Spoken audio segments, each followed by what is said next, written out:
Baksara ST depot ખાતેથી ધારી ગુંદાળી ગામ પાસે જામજોધપુર ગારિયાધાર રૂટની એસટી બસનો ઇમરજન્સી દરવાજો ખુલી જતા બાળક નીચે પડી જતા ઈજાગ્રસ્ત થયો। 108થી ખાનગી હોસ્પિટલ બાળકને ખસેડાયો।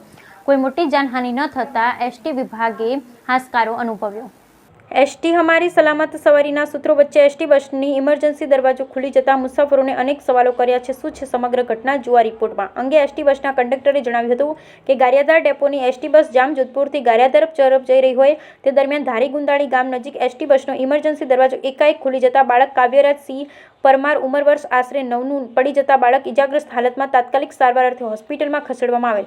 એસટી બસમાં આશરે 65 જેટલા મુસાફર હોય તે દરમિયાન અચાનક એસટી બસનો ઇમરજન્સી દરવાજો ખુલી જતા અકસ્માત સર્જાયો। ગારિયાધાર ડેપોની ST bus number GJ 18Z 7491 નંબરની એસટી બસનો ઇમરજન્સી દરવાજો ખુલી જતા બાળક નીચે પડી જતા ઇજાગ્રસ્ત થયેલ બાળકને તાત્કાલિક બક્સરા એસટી બસ સ્ટેશન ખાતે પહોંચાડી 108 મારફતે ખાનગી હોસ્પિટલમાં ખસેડવામાં આવેલ હોવાનું જાણવા મળ્યું। Bureau report Ashok Manvar, Amreli.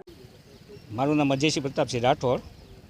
હવે આ ગારિયાધાર ડેપોની બસ છે, એમાં એમ કહે છે કે ઇમરજન્સી દરવાજો ભાણિયાએ ખોલી નાખ્યો છે। હવે અત્યારની બસો એવી છે કે 10 જણા પાટા મારે ત્યારે ઇમરજન્સી દરવાજો ખુલે।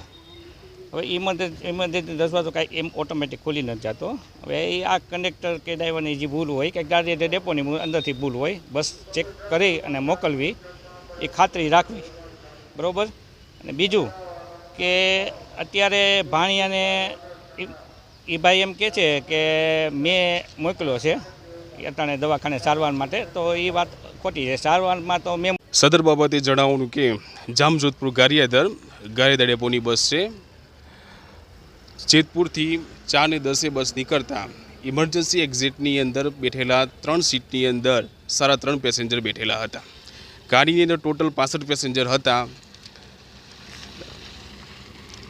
ત્યારે ગાડી બરવાડા કોલેજથી નીકળતા ધારી ગુંદારી પહોંચતાવાળા વળાંકની અંદર ઇમરજન્સી એક્ઝિટ ખોલીને એક બાળક નીચે પડી ગયેલું હતું। ત્યારે અમે બસ ઊભી રખાવીને તે બાળકને લઈ આવ્યા। બાળક હાલ થોડું આવતું હતું, અમે લઈ આવ્યા, તેને પ્રાથમિક સારવાર